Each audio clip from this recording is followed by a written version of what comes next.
great, true leaders have an affair with themselves. They love themselves.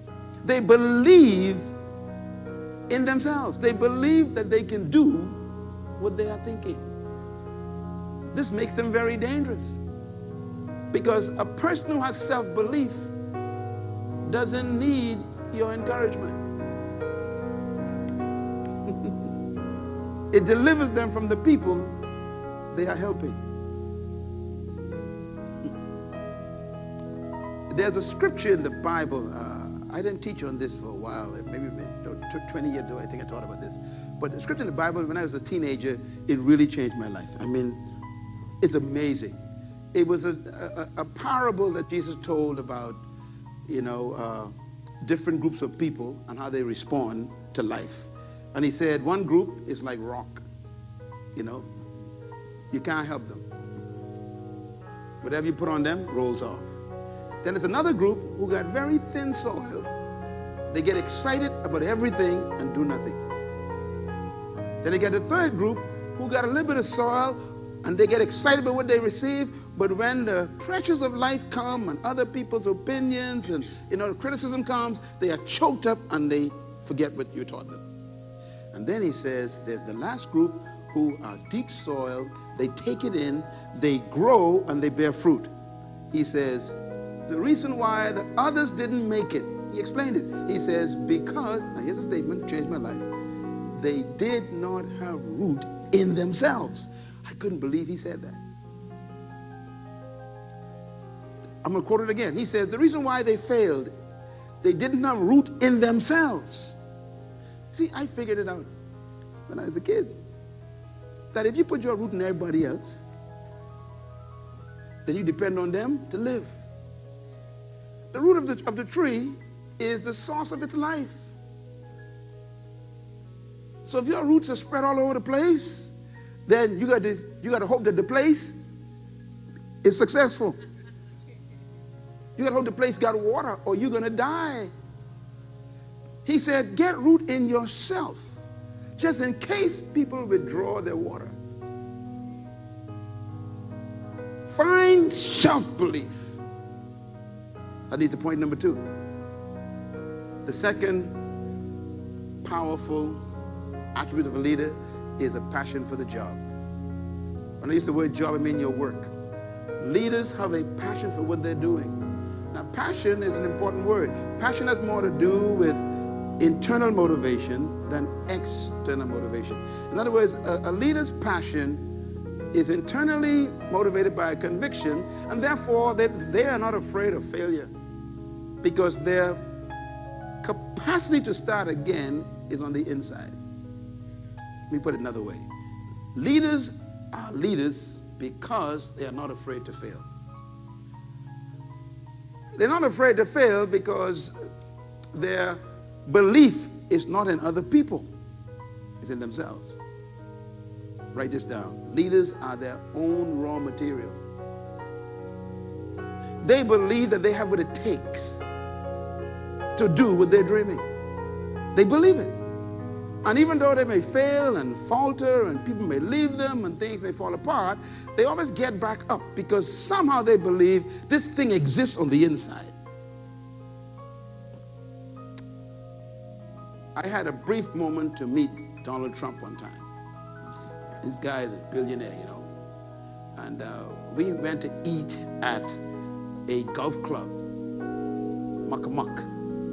And he was in this golf club. He owned it. And one of the gentlemen who was with me said, would you like to meet him? I said, of course I'd like to meet Donald Trump. So he took me over to the table, introduced me. And I learned a lesson, years ago. Whenever you are in the presence of somebody who's successful, don't talk about yourself. Ask questions. Remember that. So when you're with someone who's smarter than you, who's more successful than you, keep your mouth shut. Don't tell them who you are and where you've been and all the things you did. You remember, you broke.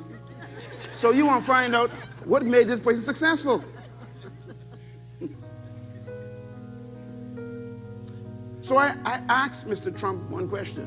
I said, sir, can I ask you a question? He said, sure. I said,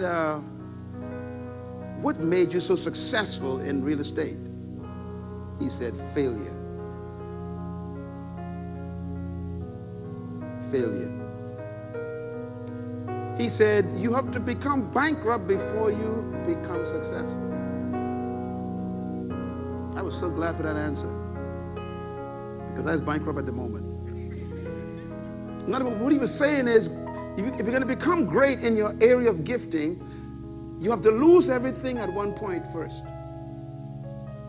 Sometimes you think, this dream God gave me didn't work out, and why is it so much tough, life, and why, if God is with me, why am I losing everything? God is saying, look, I'm qualifying you for greatness.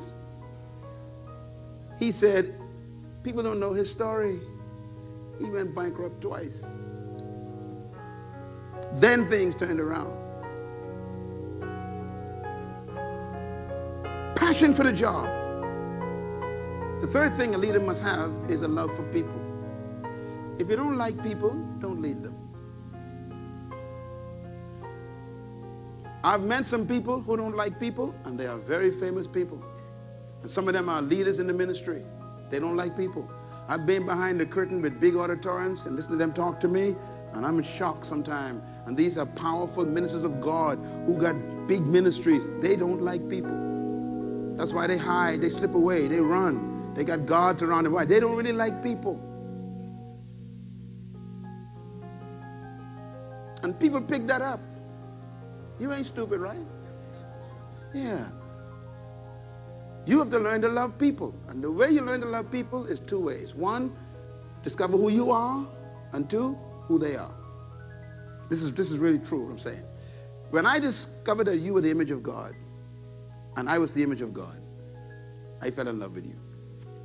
It was the discovery of that reality, that you are the image of God, and I am the image of God. We're the same image. So I can't love me and hate you, because you and I are me. Are you with me? And I can't hate you if you are God. This is God's image. So I can't say I love God and hate you. So when I discovered that as a teenager, I fell in love with humanity. Today, I love people. And this is why I can serve them. And let me tell you something about leadership. You got to love people, because sometimes they are not lovable. So you got to what? Love them. Most of the time, the people you are leading are not lovable. But you got to love them. Jesus said, love one another as I have loved you. How did he love us? It says, while you were yet a sinner, he died for you. He chose to love you when you didn't even know you needed his love. He said, love people like that, because he knew who we were. We were his image.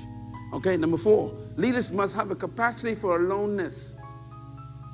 One of the greatest attributes of leadership is getting used to being alone. Now notice I didn't say lonely, okay? Loneliness is a sickness, it's a disease. Loneliness is a sign that you don't love yourself. A person who loves themselves love to be by themselves because they love the company. You get it after I'm gone. In other words, me and myself have a great time together. We could spend the whole day together talking to each other. Why? I love me so much. And if you don't love me, it doesn't matter. I love me, me love me. So we have a good time together. And that's what leaders must do. They must learn to love themselves so they can be alone. Alone also means that you may be the only person who believes what you believe. It's lonely to be a leader in the sense that you have to be alone all the time in your belief system. Write this down. Every vision only has one believer first. Every true vision only has one believer first. When you believe the vision that God gave birth to do, not even your spouse believes it. It's like Abraham going home and telling his wife, we're going to have a baby. I just spoke with God in the mountain. He told me we're going to have a baby. He's 75, and his wife, hitting hard at 75. And he telling her we're going to have a baby. No Viagra, no nothing. We're going to have a baby. And what does the Bible say? Sarah laughed. In other words, she didn't believe his vision.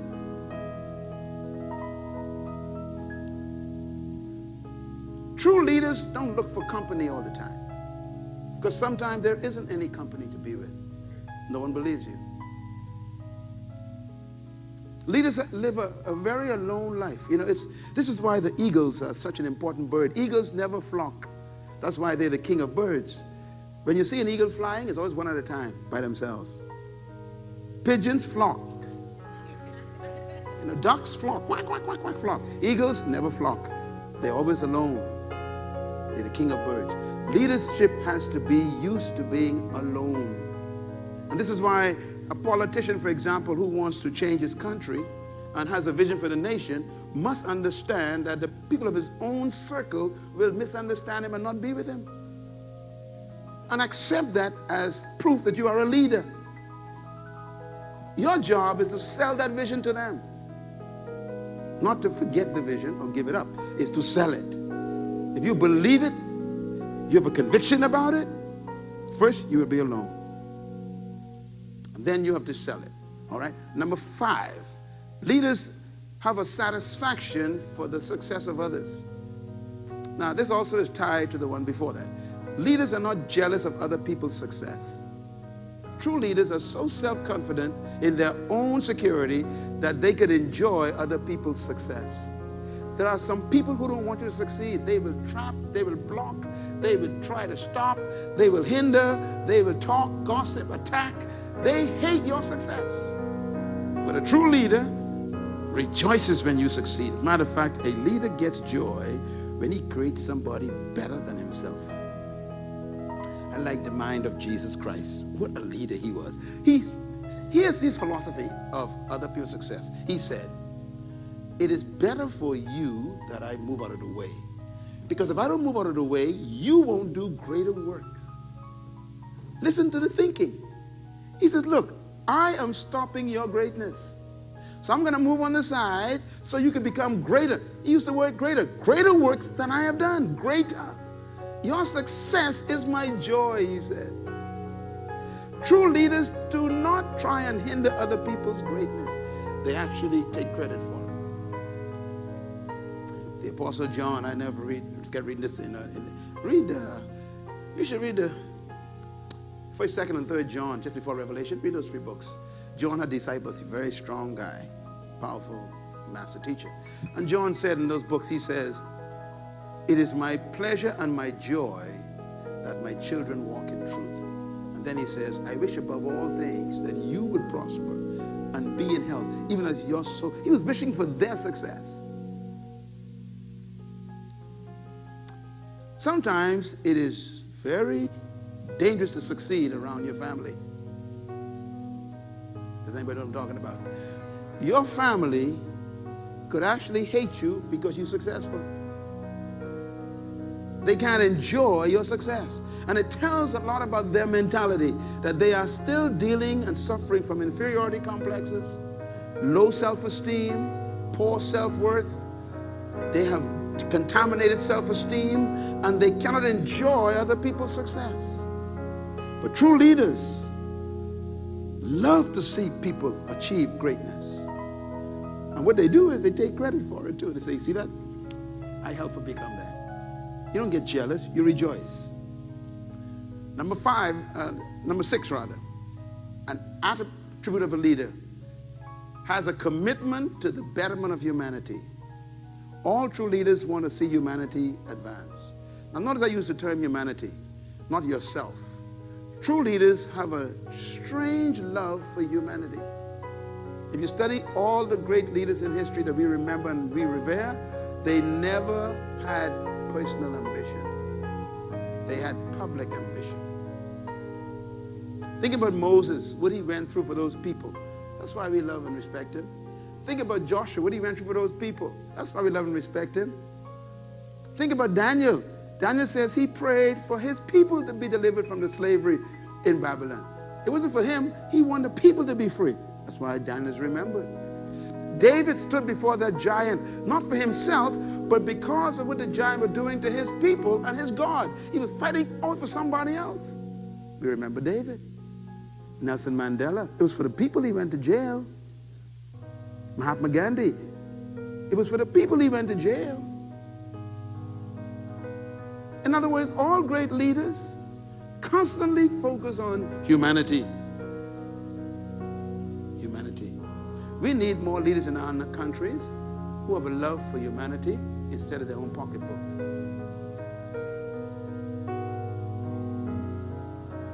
Many leaders go into positions to get their peace, not to bring peace.